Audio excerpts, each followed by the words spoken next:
एक बार कुछ तकनीकी कारणों की वजह से मैं आपसे विच्छेद हो गया था, लेकिन पुनः एक बार आप सभी लोग जल्दी से जुड़ जाइए और आगे की मैं वार्ता प्रारंभ करता हूँ। जल्दी से एक बार सब लोग आइए, ताकि बीच में थोड़ा सा तकनीकी खराबी आ गई थी, उसके वजह से विच्छेद हो गया था। एक बार पुनः सब लोग आएँ। और श्री राम रतन जी हमारे हाटा से देख रहे हैं, उनका स्वागत है।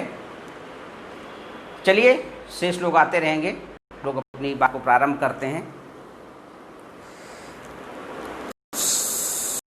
5-7 मिनट का बीच में काफ़ी से लोग जुड़ गए थे, लेकिन पुनः तकनीक खराब होने से एक बार विच्छेद हुआ था।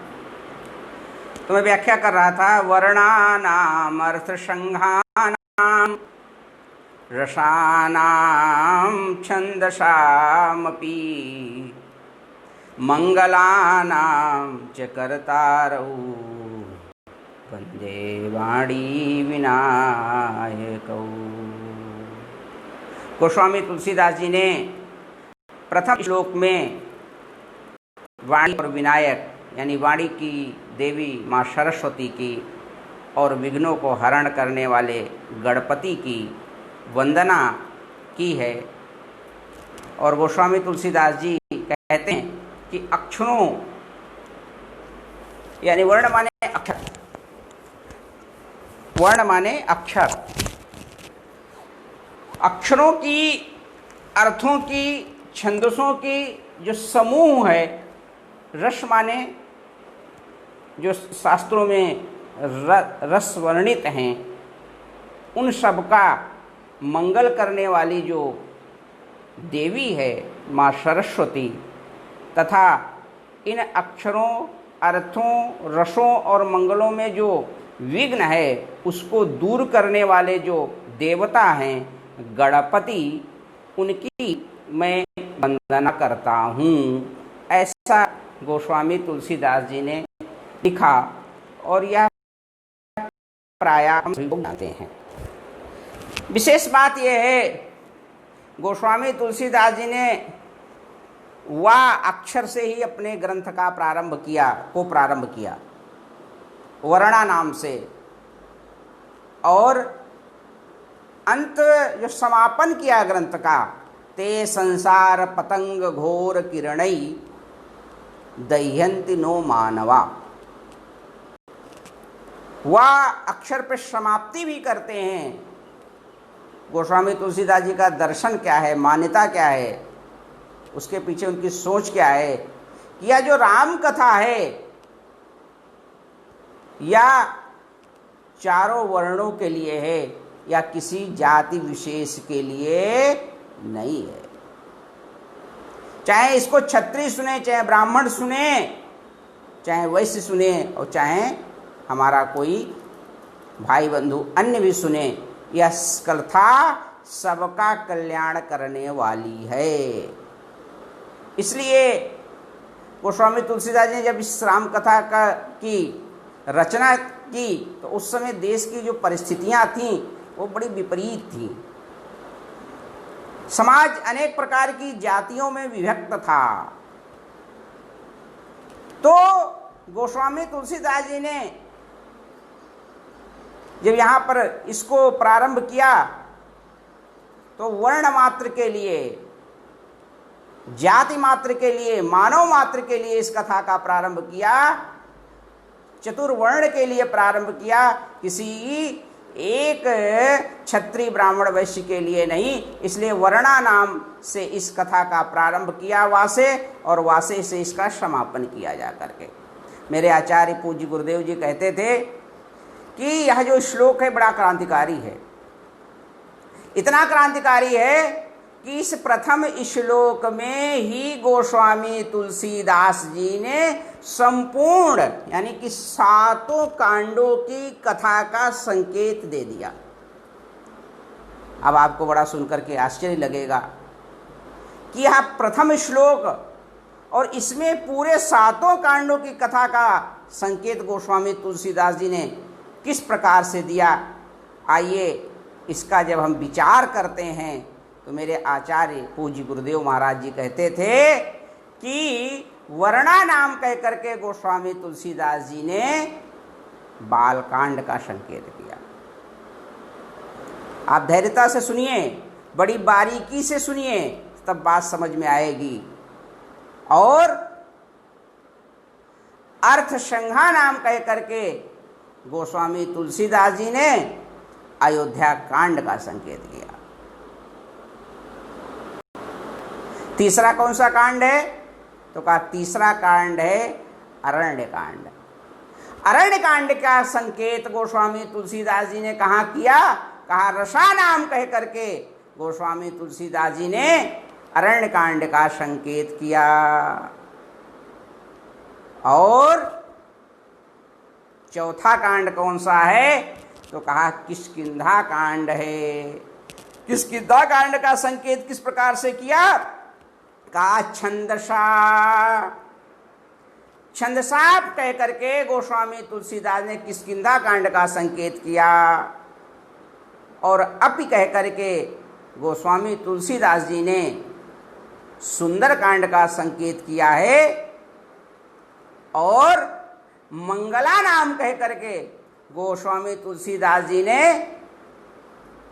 लंका कांड का संकेत किया है। और करतारव कह करके गोस्वामी तुलसीदास जी ने उत्तरकांड का संकेत किया है। बात थोड़ी सी कठिन है, अटपटी भी लग सकती है, क्योंकि एक प्रथम श्लोक में 7 कांडों का जो संकेत है वह कैसे है, आइए थोड़ा सा इस पर विचार करेंगे तो आपको समझ में आएगा। मेरे आचार्य चरण कहते थे, पूज्य गुरुदेव जी कहते थे कि वर्णा नाम कह करके गोस्वामी तुलसीदास जी ने बालकांड का संकेत कर दिया। जो परमात्मा किसी वर्ण में समाहित नहीं होता है, इसके लिए लोग कहते हैं कि परमात्मा निर्गुण है, निर्विकार है, निराकार है। नवल महेश्वरी जी हमारे, उनका भी स्वागत है। जो परमात्मा निर्विकार है, निर्गुण है, निराकार है, जिसको कोई देख नहीं सकता है, जो आकृति में समाहित नहीं हो सकता है, वह परमात्मा बालकांड में बालक बन करके आया और उसने यह स्वीकार किया कि मैं क्षत्रिय हूँ, मैं हम क्षत्रिय, मृगया बन कर ही आदि आदि। यानी कि वह परमात्मा दशरथ के आंगन में खेलने के लिए मजबूर हो गया, कृपा करके आ गया, तो वर्ण में समाहित हो गया, क्षत्रिय वर्ण में आ गया और उसने स्वीकार भी किया। इसलिए वर्णा नाम कह करके गोस्वामी तुलसीदास जी ने बालकांड का संकेत कर दिया। ऐसा मेरे पूज्य आचार्य चरण इसकी व्याख्या करते थे। दूसरा शब्द है अर्थ संधानाम। आचार्य सुधीर द्विवेदी जी का भी हार्दिक स्वागत है। दूसरा इसमें शब्द है अर्थ संघानाम। अर्थ माने क्या होता है? अर्थ माने राज्य। अर्थ माने राज्य, क्योंकि राज्य अर्थों के समूह को ही राज्य कहते हैं। अर्थों के समूह को ही राज्य कहते हैं।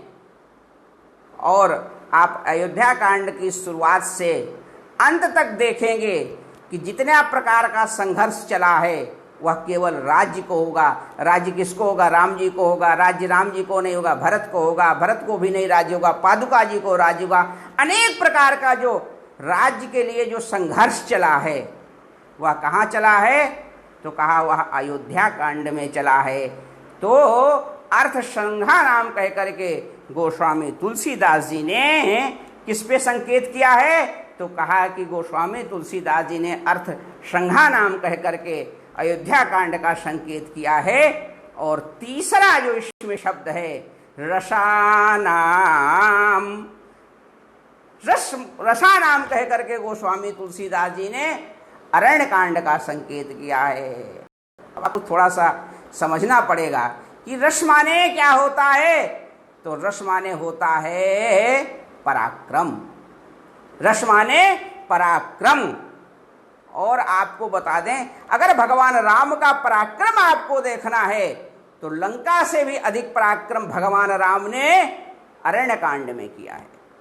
जो मानस के सुधी श्रोता हैं, पाठक करता हैं, वो जरा विचार करें कि भगवान राम ने जितना अधिक पराक्रम अरण्य कांड में दिखाया है, उतना पराक्रम भगवान को लंका में भी नहीं करना पड़ा।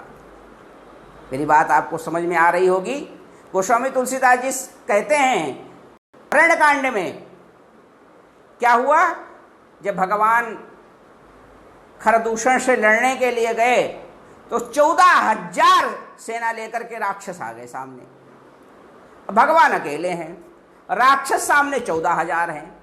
भगवान ने क्या किया, एक वहां पर कौतुक किया भगवान ने, और ऐसा कौतुक भगवान ने लंका कांड की भी लड़ाई में नहीं किया। क्या किया, तो कहा कि वो जो 14,000 राक्षस आए थे खरदूषण के साथ में, उन 14,000 में से 7,000 को भगवान राम ने राक्षसों को, जो 14,000 राक्षस हैं उसमें से 7,000 राक्षसों को भगवान राम ने क्या किया, भगवान राम ने राम बना दिया, और 14,000 राक्षस रह गए। अब वो क्या देखते हैं, देखई परश पर, एक दूसरे को क्या देख रहे हैं, देखई परस पर राम में संग्राम रिपुदलि लरि मरेऊ।